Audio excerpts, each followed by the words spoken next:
네, 오늘 성령 충만한 삶이라는 주제로 함께 나누길 원하는데, 사실 이 제목이 성령 충만한 삶인데 기도원에서의 성령 충만한 삶이 아닙니다. 혹은 수련회 때 뭔가 크게 울거나 마음의 감동을 크게 받고 한 그러한 상황 속에서의 성령 충만이 아니라 너무나 밋밋하고 무난하고 그냥 인생 사는 것 같은 이야기 속에서의 성령 충만한 삶이에요. 그래서 이 시간 여러분들의 삶을 계속 말씀을 들으시면서 떠올려 보셨으면 좋겠습니다. 전 별거 없는데요. 매일 직장 가는데요. 매일 공부하는데요. 매일 학교 가는데요. 뭐 이러한 그 삶이에요. 저는 학교도 요새 못 가고 줌으로 맨날 인터넷 강의 듣는 거 너무 힘든데요. 집에서 자고 학교와 구분이 안 돼서 너무 힘든데요. 네, 그 삶이에요.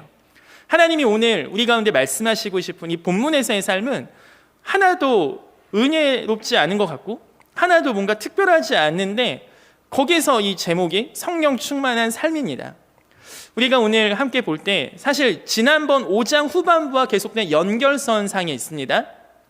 연결선상에 지난주에 제가 저희 아내 이야기도 많이 하고 저희 가족 이야기도 많이 해서 집에 지난주에 들어갈 때 내가 오늘은 다시 한번 그래 마음을 굳게 먹고 집에 가자 해서 저희 아내에게 모든 걸 인실 짓고 했죠. 네, 그랬습니다. 그랬더니 우리 아내가 너무나 기뻐하면서 맞아 그래 고마워 하면서 잘 끝났어요. 하나님의 성령이 우리 가정 가운데 함께 충만하게 있으신 줄 믿습니다. 아멘.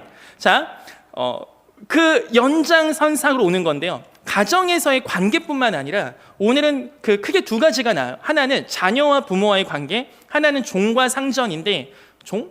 우리는 종이 된 적 없잖아요. 모두가 자유한 21세기 시민이니까. 하지만 이 당시에는 종의 개념이 확실했죠. 근데 이때 당시에는 사실 이 종과 상전의 개념이 지금으로 치면은 우리 사장님과 우리 같이 지금 뭐 비정규직 혹은 뭐 정규직이든 이제 막 이 사회생활 시작하는 청년들 그 하는 일은 좀 비슷했어요. 왜냐하면 그 당시에는 서비스업 이런 개념이 모두 종들이 하는 일이었으니까 지금 우리가 하는 서비스업의 대부분은 2000년 전에는 사실 종들이 하는 일이었던 거죠. 뭐 특정 직업을 얘기해서 죄송하지만 예를 들어 뭐 네일 아트 그 원래 종들이 했던 일입니다. 사실 2000년 전에는. 그러니까 그게 뭐 직업의 귀천 이 얘기가 아니라 그냥 배경을 설명드리는 거예요. 자, 그렇다면 우리가 오늘 이 두 가지 관계, 나의 가정에서의 자녀와 부모와의 관계, 그리고 나의 그 직장에서의 나의 상관과 나의 관계.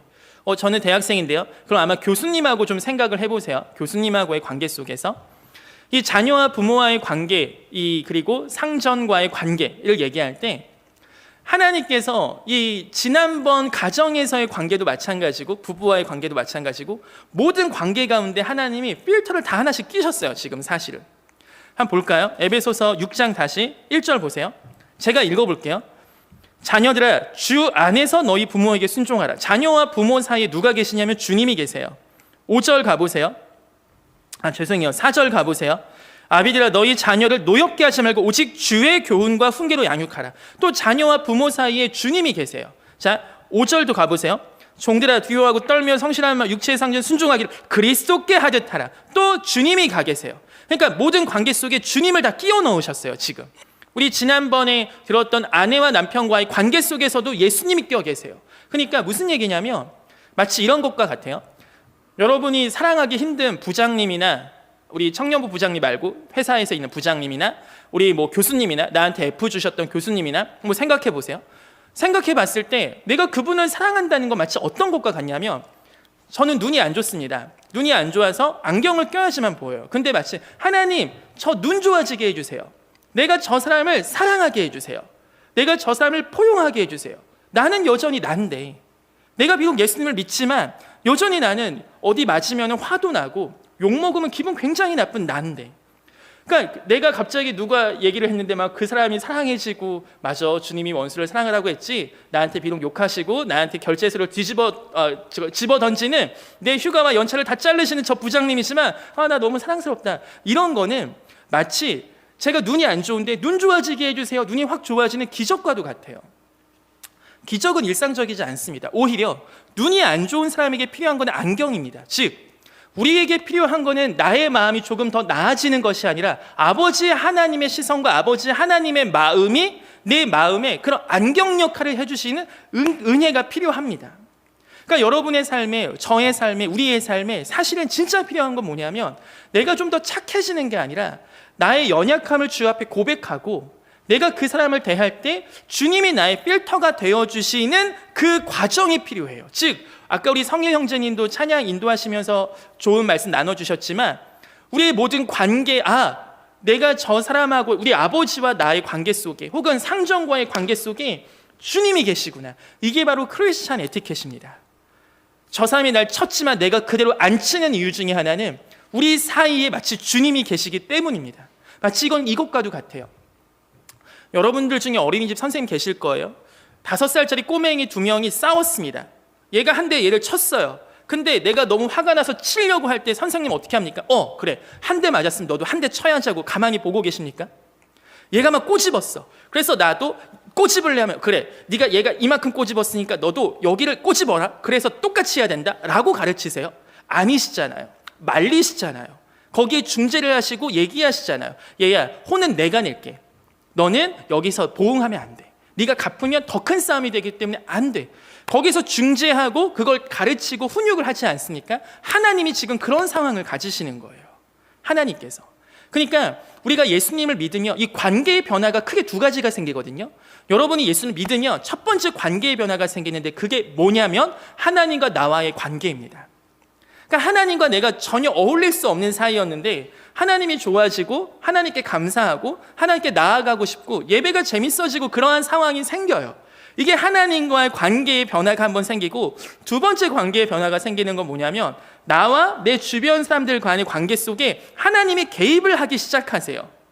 그냥 방임하셨고 그냥 네 알아서 해, 나하고만 친하게 지내면 돼, 이런 하나님이 아니세요. 너 나하고 친하구나 그러면은 내 주변 사람들과의 관계에서도 하나님은 회복을 원하시고 그 시간을 두시면서 우리 가운데 관계의 회복을 도와주십니다. 그리고 때로는 명령하십니다. 저는 이러한 관계의 변화가 우리 모든 청년들의 삶 가운데 회복되어지기를 소망해요. 왜냐하면 하나님은 여러분이 교회 나오셨을 때 이 일주일에 한 번 딱 보고 와 니네 너무 예쁘다 하고 잘 가야되나 일주일 뒤에 봐, 이런 하나님이 아니세요. 6일 동안은 하나님이 여러분과 떨어져 있다가 교회 나온 이때만 하나님이 여러분 아시는 분이 아니세요. 우리 시편 139편 잠깐 보고 넘어갈게요. 시편 139편. 제가 가진 구약 성경으로는 시편 139편 찾아보시면 제가 가진 구약 성경으로는 904페이지예요. 시편 139편 한번 가보세요. 시편 139편 1절, 2절, 3절 제가 읽어볼 텐데 한번 들어보세요. 시편 139편 1, 2, 3절입니다. 여호와여, 주께서 나를 살펴보셨으므로 나를 아시나이다. 주께서 내가 앉고 일어섬을 아시고 멀리서도 나의 생각을 밝히 아시오며 나의 모든 길과 내가 눕는 것을 살펴보셨으므로 나의 모든 행위를 익히 아시오니. 사실 이 구약에서는 성전 신앙이 굉장히 강하기 때문에 성전에 나왔을 때 하나님이 그곳에서 교제하신다, 이게 굉장히 강했거든요. 근데 시편에서의 다윗의 고백이 구약에서의 신약이라고 불리는 이유 중에 하나가 이 성전 중심의 신앙이 아니라, 물론 그것도 다윗이 고백을 하지만 자신의 양을 치는 저 광야, 아무도 안 보는 곳에서의 하나님과의 만남을 기록을 하고 있어요. 즉 내가 앉고 일어서는 것, 내가 눕는 것, 모든 것을 하나님께서 보시고 아시고 멀리서 봤을 때도 내가 무슨 생각을 하는지 아시는 그 하나님이 오늘 우리가 예배 드리고 있는 하나님이십니다. 이 얘기는 뭐냐면 여러분이 뭔가 다 고치고 나 이제 하나님 만나러 가야지 하고 정돈하고 나왔을 때만 이제 나왔구나 라는 하나님이 아니라 여러분의 모든 순간순간들 삶 속에서 고통했던지 죄지었든지 어려웠든지 힘들었든지 하나님이 그 모든 생각과 상황들 속에 아신다는 거예요. 즉 여러분의 관계, 부모 자녀과의 관계, 그리고 이 상전과 종의 관계 속에서도 하나님은 그것을 마치 여러분이 교회 와서 예배 드리실 때 그 마음의 태도의 중심을 보시는 것처럼 보신다는 겁니다. 여러분의 이 관계의 모든 주권과 모든 주인됨을 하나님께 드리는 것이 굉장히 힘든 걸 압니다. 저 역시도 어렵습니다. 근데 그러한 관계들을 여러분이 그냥 청년 때 일찍 포기해버리지 않았으면 좋겠어요. 그것이 여러분의 삶의 기도 제목이 되시기를 소망합니다. 그럼 조금 더 들어가서 이 부모와 자녀의 이야기를 좀 해보았으면 좋겠어요. 우리 청년들 중에 제가 우리 교회는 아니지만 되게 가까이 하고 너무 좋아하는 청년이 한 명 있어요. 근데 그 청년은 정말 열심히 섬기고 선교단체에서도 간사같이 섬기는 너무나 좋은 청년이에요. 그런데 그 청년은 이 부모님과의 관계에서 너무 어려움을 많이 겪었어요. 사실 제가 얼핏 들었지만 너무 그 친구가 너무 존경스러워 보였어요.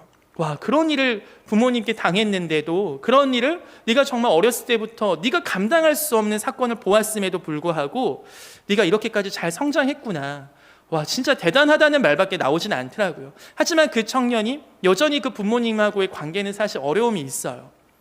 그러니까 이거는 여러분에게 부모님을 용서해, 부모님을 다 이해해 라고 하는 말은 사실 굉장히 어려운 말입니다. 그리고 가정마다 상황이 다 달라서 나는 이런 상황 속에 부모님을 용서했으니까 너희도 용서해, 이렇게 1차원적으로 얘기할 수 있는 영역이 아니에요. 이거는 그래서 다시 여러분과 하나님과의 관계 가운데 다시 재정립이 되셨으면 좋겠습니다.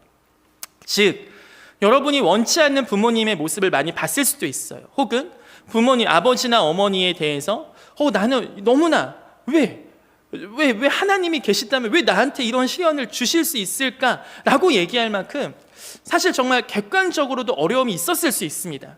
그래서 이거는 더더욱이 하나님과의 관계 속에서 여러분이 정리되시는 은혜가 있길 소망해요.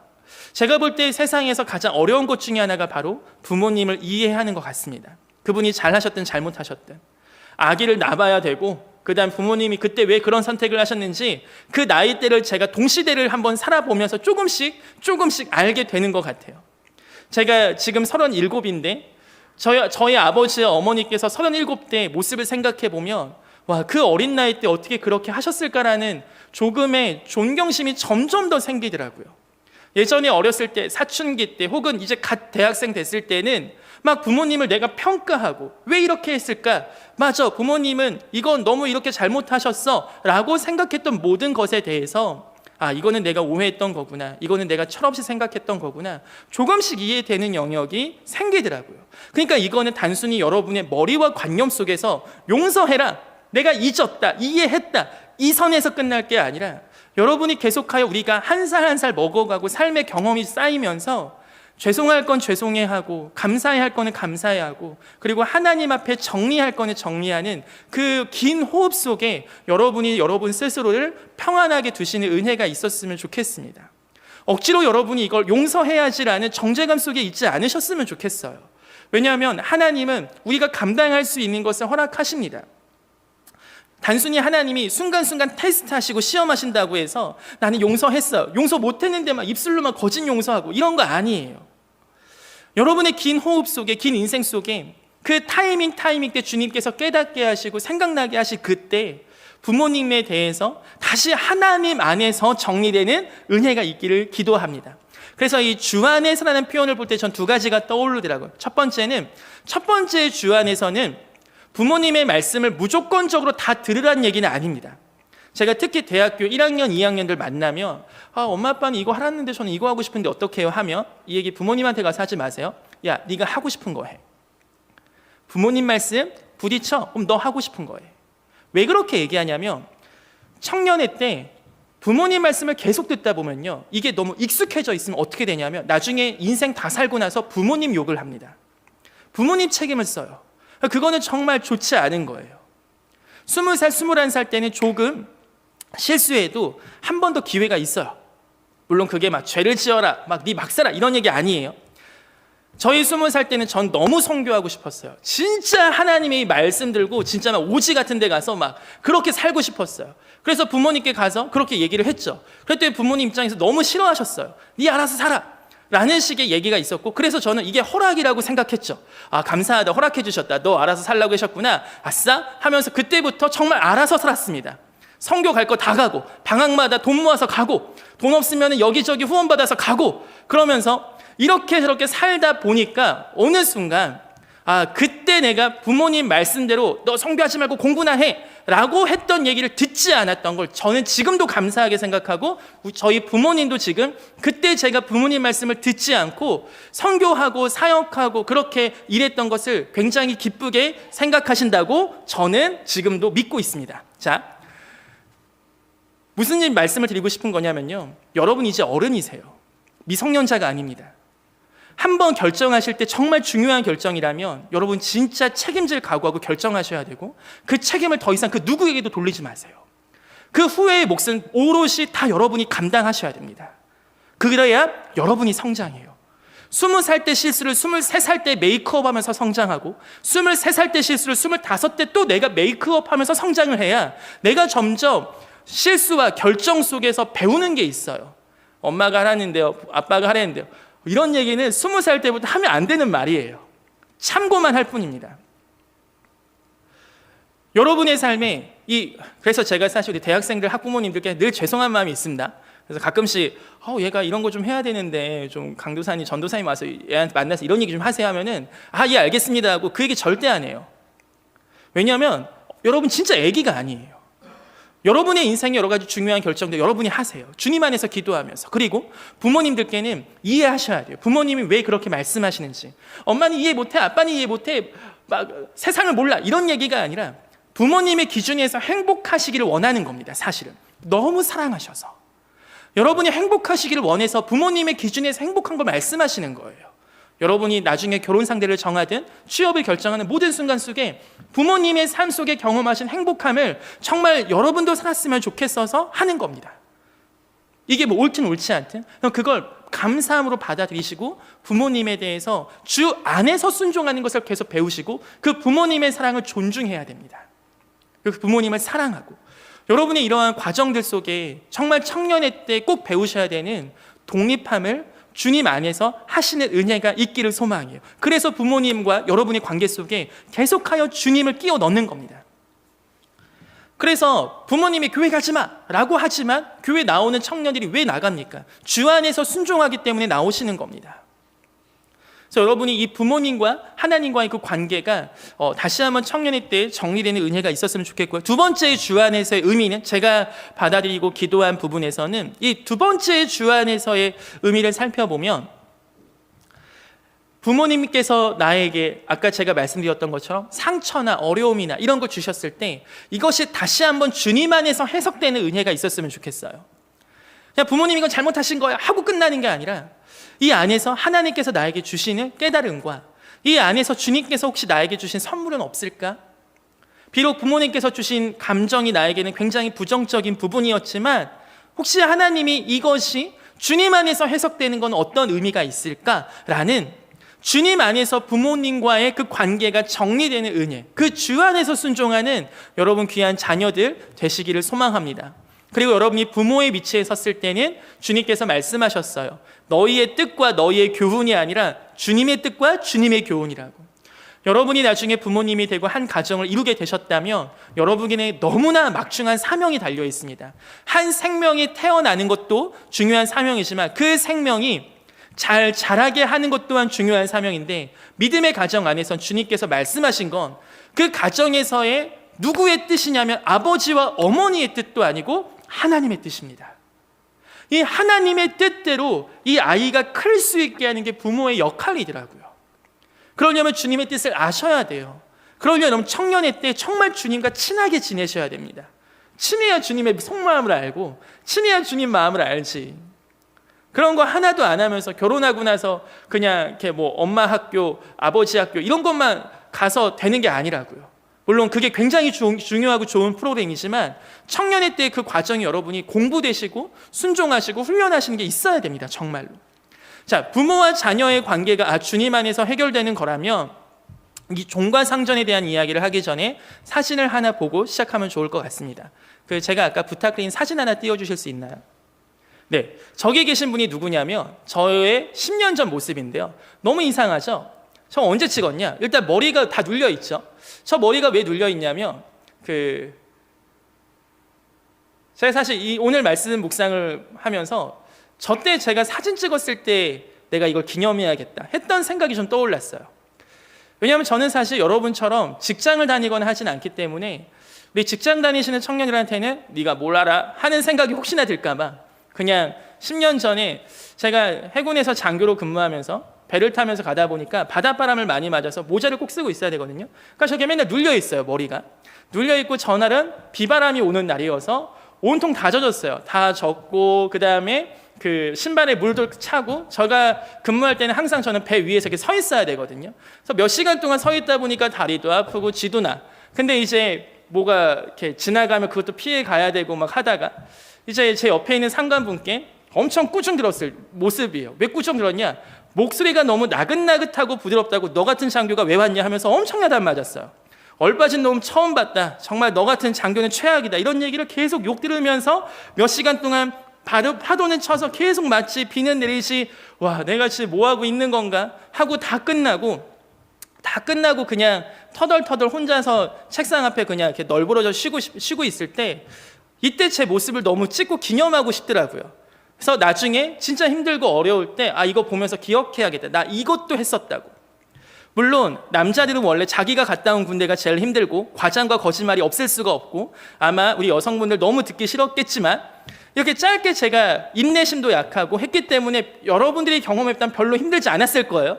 저는 연약하기 때문에 이게 너무 힘들었었어요. 당시에. 네, 내려주셔도 돼요. 네. 나중에 이거 뭐 캡처하거나 하지 마세요. 이때의 모습을 기억하고 싶었어요.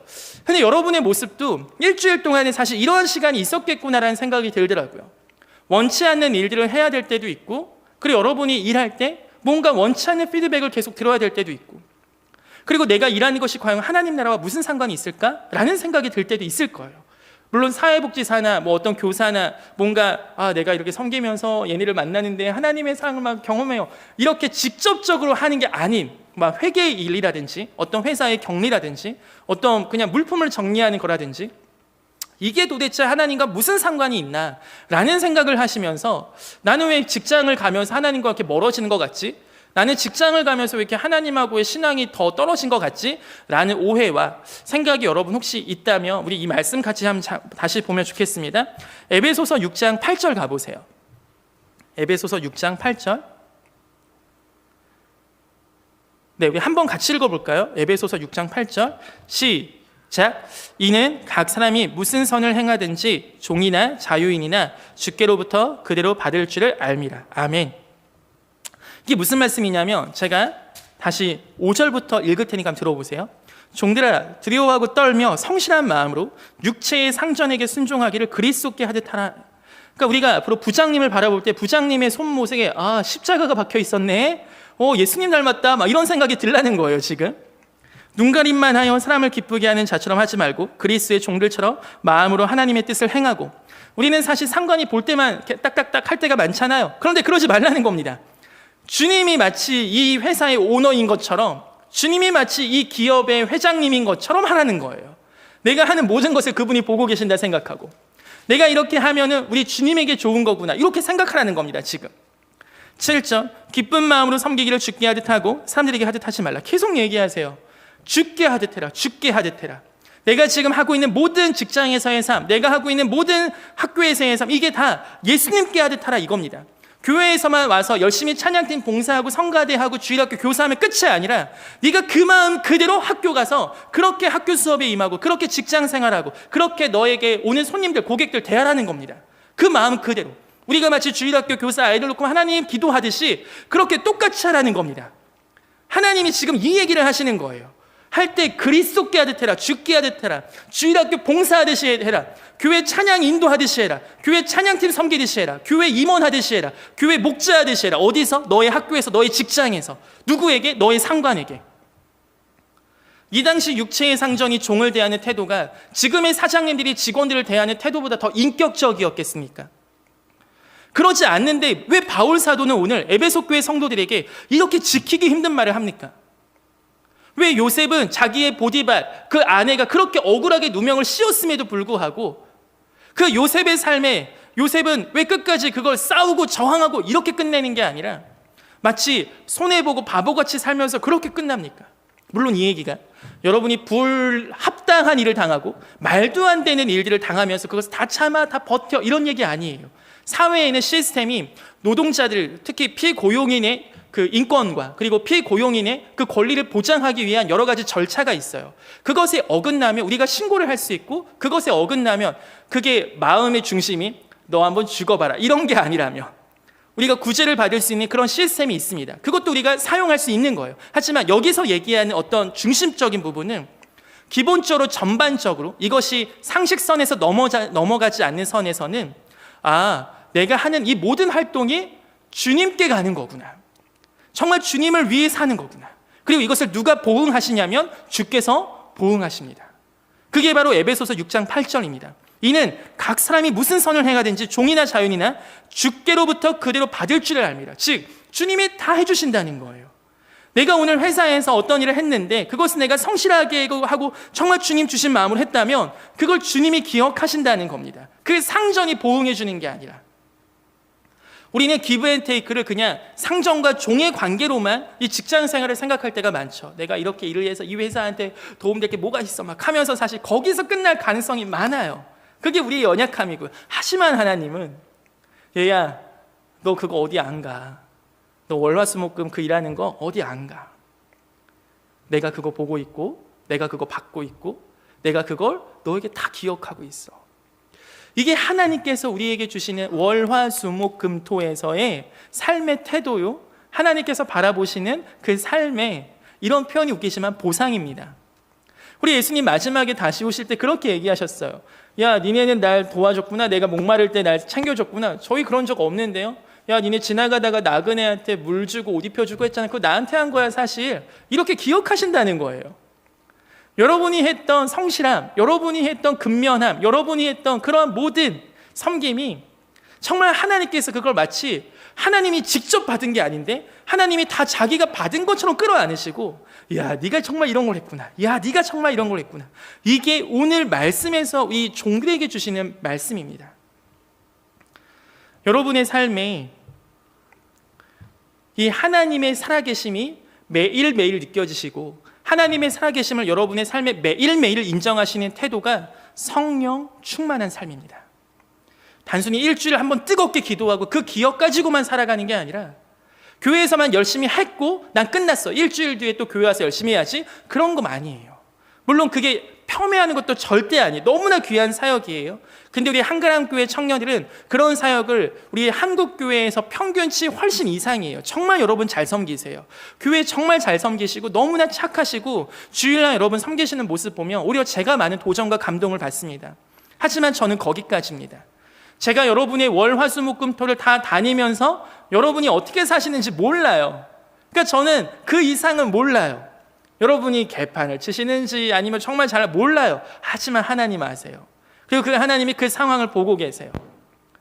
여러분의 삶에, 여러분의 인생에 이 하나님이 주일에만 여러분의 예배를 받는 하나님이 아니라 월요일의 예배, 화요일의 예배, 수요일의 예배, 목요일의 예배, 금요일의 예배가 여러분의 삶에 정말 삶 속에서 제단이 올라가는 은혜가 있기를 소망해요. 그래서 정말 우리 나중에 천국 가서 주님께 주일날 교회에서만 있었던 일만 주님과 막 이야기하는 게 아니라 진짜 우리가 회사에서 있었던 일들, 학교에서 있었던 일들, 가정에서 있었던 일들, 하나님 제가 그때 너무 힘들었는데 주님 생각해서 버텼잖아요. 주님 제가 그때 너무 어려웠는데 주님 생각해서 제가 이거 한 거잖아요. 저 사진 언제 찍은 줄 아세요? 아까 찍었던 사진? 그 저한테 너는 목소리가 왜 그러냐, 너 같은 장교는 처음 봤다, 너 여기 왜 왔냐, 교회 가야지, 이런 식의 얘기를 계속 하시는 그 상관, 이름 지금도 기억해요. 자, 욕 들어먹을 거 다 들어먹고 앉아서 진짜 하나님, 나 너무 이 사람이 싫은 것 같고 미운 것 같지만 주님께서 원수 위해서 기도하라고 하셨으니까 내가 이분 위해서 기도합니다. 주님, 이분도 예수님 믿고 함께 천국에서 만났으면 좋겠습니다. 뭔가 그 이상은 더 기도하기 힘들었지만, 그리고 그래 승리했어 하고서 사진 찍은 거예요. 여러분 보실 때 너무 웃기죠. 하지만 여러분 힘든 거, 그리고 어려운 거, 그리고 삶 속에서 구질구질한 그 상황 속에서 우리 하나님은 하나님이세요. 우리 하나님은 정말 좋으신 하나님이세요. 그 하나님의 성령 충만한 삶이 여러분의 삶 속에 하나하나 기억나시고 기념되어지는 귀한 은혜가 우리 사랑하는 한가람교회 청년부에 있기를 소망합니다. 우리 시간 찬양 한 곡 하고